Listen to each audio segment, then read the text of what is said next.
You guys, we are so excited to show you this library. This was that great True Readers library that we collaborated with Sarah Dickenson, and she's that amazing book blogger that picked every single book that you see is a real book.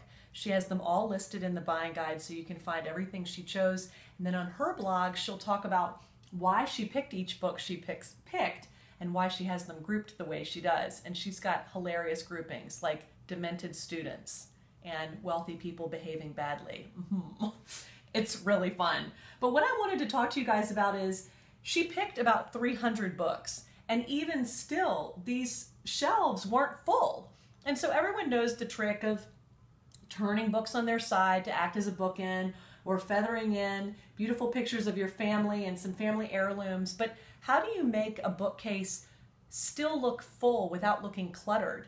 And one of my favorite tricks when you're trying to stretch your books and make it fit a huge run is to hang really awesome pieces of framed art on the millwork of the bookcases themselves. And if you can see this little trick we did, there are no books going behind here, but it kind of gives the illusion that the shelves are more full. So definitely try this in your own house. It's one of my favorite things to do. The other thing that we decided to do in this space was because it was a relatively small room and because we had so few books, 300, we didn't want to have to try to fill out these shelves if we had made shelves on this side with more books. And I thought, wouldn't it be more interesting and wouldn't it be more practical to make these beautiful mirrored cabinet fronts that open with pretty mullions that kind of echo what's happening with the millwork on the window that's on this wall.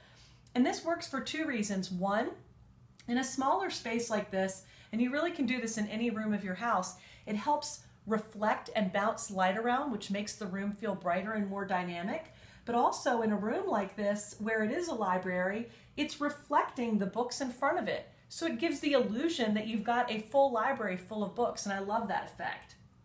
The next thing that we needed to think about when we're talking about the room with the lighting is, in an older home like this, which is sort of, I was imagining this as an older house, the beautiful millwork and all the built-ins, very often you don't have any recessed cans. So how do you continue to make the room feel brighter with more light?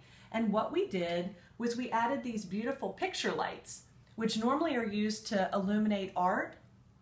We hung them above each shelf and we hung them over the mirrored cabinets as well. And now they just gently wash the walls. And when you wash a wall, it makes the wall recede. So not only makes the room feel bigger, but it also makes it feel brighter. And then of course we picked these completely killer other fixtures. I love this table lamp. I'll talk to you about that in the buying guide. I love the floor lamp that we used for the chaise. And then this chandelier really is one of the biggest steals in the room. It's one of the most well-priced things we picked. But I loved it because it felt whimsical and lighthearted in a space that has a lot of millwork. And these little bubbles of glass, for some reason, just made me think of like a little thought bubble that kind of floated to the ceiling, like something that you read. So that was how we resolved the lighting in the room. Let's now talk about the furniture plan in the room, because Sarah had one request, and that was that she could read her books in a chaise. And Sarah, you put me through the paces, because let me tell you, finding a chaise that is comfortable looking and doesn't look like something where you're just going to have to faint as a Victorian woman on this little wee thing, or something that feels really sterile and modern like Freud's going to analyze you, is impossible to find. So I really wanted something that didn't have just one elbow, like one arm. I wanted something where you could sit with both arms, like a man, where you could sit and read a book and be comfortable. And so we found this great chaise that was like a club chair. It almost looks like a club chair in an ottoman, but it was all one piece, and I loved it that it had these two arms. It felt like you could really relax in it and read a book and just have a great moment without your kids bugging you. And then the next thing that we needed was a desk.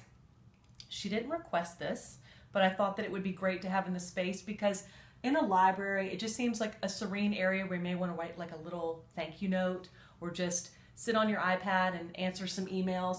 So I wanted to give her a desk, but I didn't want it to feel like a workspace. So I didn't want to have drawers or anything like that. And because the room is very small, I wanted the desk to just float there. So I loved this beautiful curved glass that just kind of seems whimsical. It's just floating in the space. I thought it was so great to pair it with this really modern, that's not modern, that's traditional. I thought it was fun to pair a traditional chair with a more modern desk. The last thing that we really needed to talk about is what do you do when you have a completely dead space in the room? And in this case, right here, without the little doggy, it just looked kind of flat. And I thought, what could we put there that was going to give the space some functionality and some whimsy? And in this case, I loved using this little leather doggy. And this vendor makes leather dogs. He makes a leather rhinoceros. He makes a leather elephant, I think. Anyway, it's a great thing to use. We had one of these in my house when I was growing up, and it's so fun to play on when you're a little kid. So I just imagine that you have the perfect children, like I obviously do, and you can read a book and they can just sit on the dog and behave themselves and not interrupt at all. What world am I living in? And then I love that we added this amazing faux zebra rug. I love it that it's faux zebra. And I just thought that, again, that kind of gave the room a whimsical yet kind of classic throwback to the traditional library. We just thought this space was so fantastic.